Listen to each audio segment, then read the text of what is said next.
The Congress did not agree with me, however, and so they called it Roosevelt's ditch that I was building, and I was doing it really on the auspices of being a presidential proclamation more than any kind of law. It never really became law, it just happened. Wasn't there some thought of Panama becoming a state? Well, it did ultimately. Well, not a U.S. state, but yeah, it became its own country, absolutely. In Cuba and I was known for well, as I called it, my crowded hour, my shining hour. That was probably for me. I was a lieutenant colonel in the U.S. Cavalry, volunteer cavalry, I should say, United States Volunteers. Myself and Leonard Wood. Leonard became a brigadier general, and I was eventually elevated to the role of lieutenant in that conflict. It was an important time in history because we had an aggression going on with the Spaniards just south of the United States, too close to our own shores as far as I was concerned. McKinley was not about to do anything about it. At the time, I was Assistant Secretary to the Navy, and I was in charge of the Navy, and we sent a boat, being the USS Maine, down to the Santiago harbor to show the Cuban people that we were supporting them. Well, in the middle of the night, that ship was sunk by an aggressive act, a mine, I believe, sending over 200 sailors down to the bottom of the sea. And I believed quickly that we needed to do something about it, and I told McKinley this. McKinley did not agree with me, however, and finally, after much work, the Congress did decide that we needed to declare war.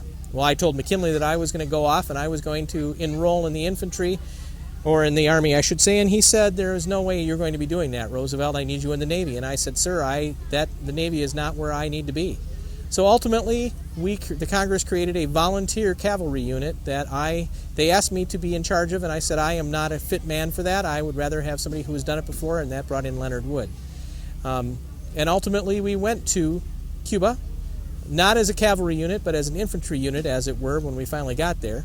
But along the way, I equipped our people. I believed that, number one, the military was incorrectly assessing what Cuba was like.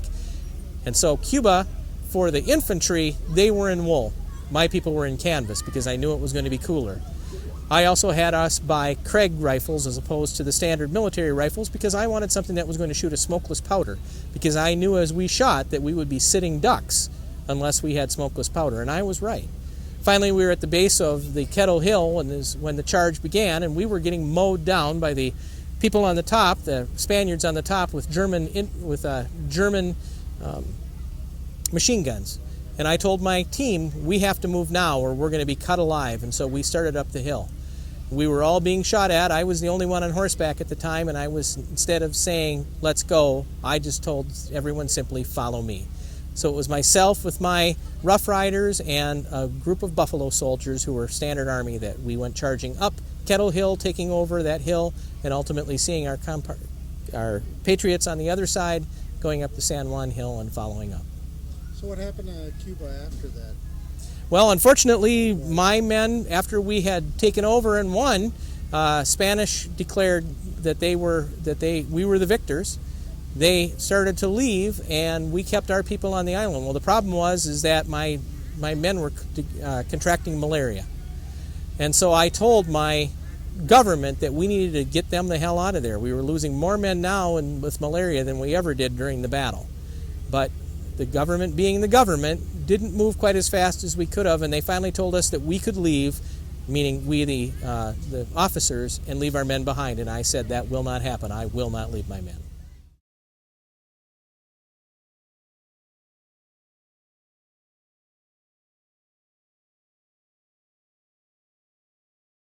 Is that I was invited to go on a hunt in Mississippi by probably the most famous bear hunter of all, a gentleman by the name of Collier.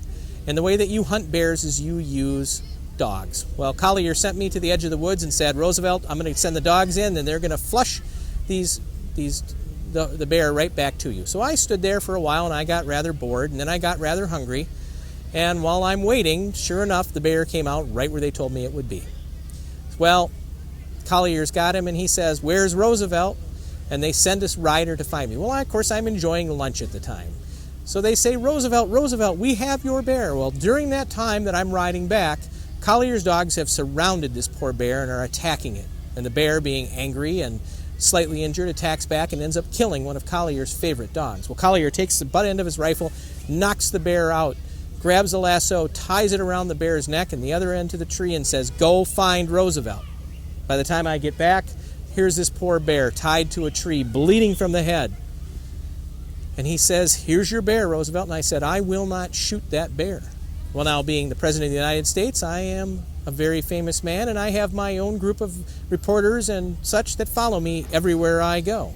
Well, needless to say, they were writing a story about it. Well, they sent this across the world, and everyone read about what a fair man Roosevelt was, that the American president would not shoot this poor innocent bear. There was actually a cartoon drawn of me with my arm outstretched saying, "I will not shoot that bear." Well, later on, a few weeks later, I was in the White House when I received a letter, and it said, "Dear Mr. Roosevelt, my name is Mr. Mitchum, and I am a toy maker in New York City. And, sir, I manufacture a small variety of stuffed bear, and I would like to name that bear after your hunting adventure." Well, I sent him a note, and I said, "Sir, I have no problem with someone using my name for commerce. However, I will tell you that no one will ever buy a bear just because it's named after me." And, of course, the teddy bear has become an institution, for lack of another word, made all over the world and still sold every day to happy children, named after Theodore Roosevelt. What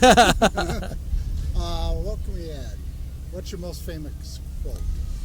My most famous quote is probably, "Speak softly and carry a big stick." However, my most famous quoted quote is this: "It is not the critic who counts, not the man who points out how the strong man stumbles or the doer of deeds could have done them better.